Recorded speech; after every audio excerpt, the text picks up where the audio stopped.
Like it or not, Netflix's Devil May Cry is getting a season 2, and apparently it's coming soon.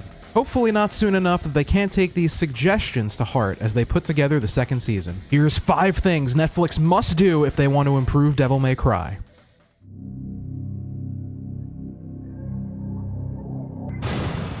We're given a golden opportunity here to hit a soft reset button with Dante being on ice. This is a natural story point where a time skip could occur and allow the world around Dante to drastically change, thus setting the stage for his character arc this season, accepting his demon heritage. Let's just throw the first season out at this point when it comes to Dante and begin properly with him knowing he's a demon and the son of Sparta and Vergil's alive. We're now on the path of Dante searching for Vergil, with Arius and Ouroboros set up to be the main villains of this season. Let's sideline Lady for a bit so her character can go through some much needed development off-screen, and have our subplot this time focused on Vergil. More on him later though. One of the more interesting ideas I saw for a second season comes from this post on Twitter. To sum it up, we open in a desolated and destroyed Makai, with the nuclear radiation changing the appearance to more closely resemble Hell from the games. Mundus is seen monologuing, and VP Baines is shown skewered on Nilo Angelo's sword. Rest in peace, Kevin Conroy, you goat. By the time Dante awakens from the cryostasis, the world around him barely resembles the one he once knew. Rebellion is missing, and he must begin his journey to find his long-lost and once-thought-dead brother with no weapons at all. Which leads us to number 2.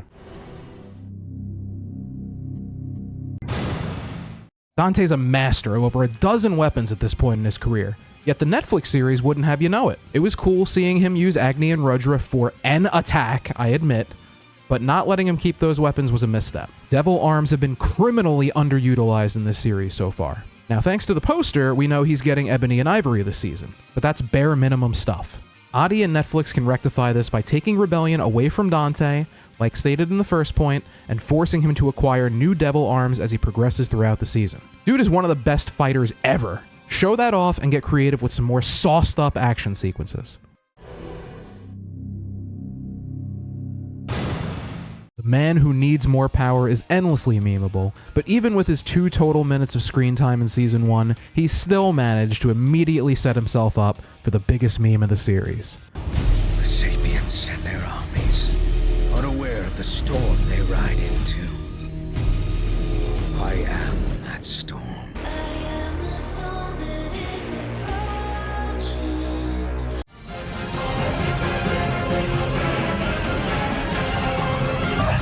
These bullshit blazing, still my heart is blazing. Baby, can you feel like number one?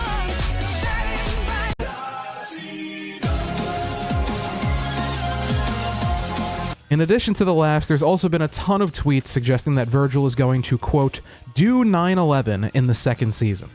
Considering how heavy-handedly they've already made the parallels to the War on Terror in the first season, it wouldn't surprise me at all if Adi and his team are setting up Vergil to yet again bring on the wrath of America. We've already done this, nobody wants this. Just stick with the story beats from the first point and we can give Vergil a proper beginning to his character arc. I hate that he's working under Mundus already, but since we've established it, perhaps we just give Vergil a chance here. Maybe have him be a radicalized freedom fighter that thought Mundus was capable of bringing about the change he wanted, but later he's betrayed and left for dead, for no one isn't expendable to Mundus. He forms the delusion that power and power alone is the way to bring about the real change he seeks, and becomes single-mindedly determined to attain more of it, to become more powerful than Mundus so no one could oppose him.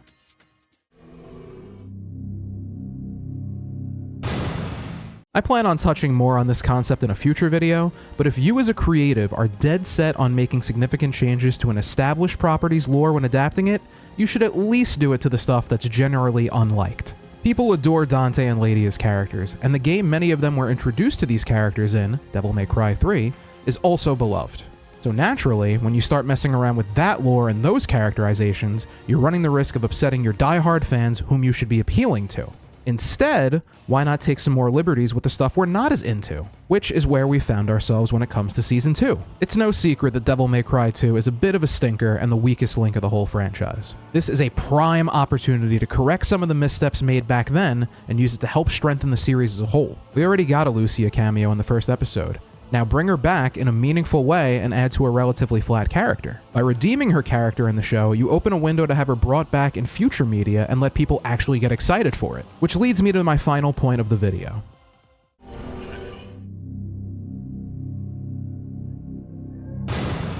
Arius and Ouroboros are the villains of Devil May Cry 2. I think.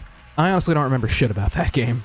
I remember excitedly buying it for like 20 bucks at Toys R Us after I finished the first one, thinking the box art looked so cool and I couldn't wait to see what was next for Dante, and then I remember Devil May Cry 3.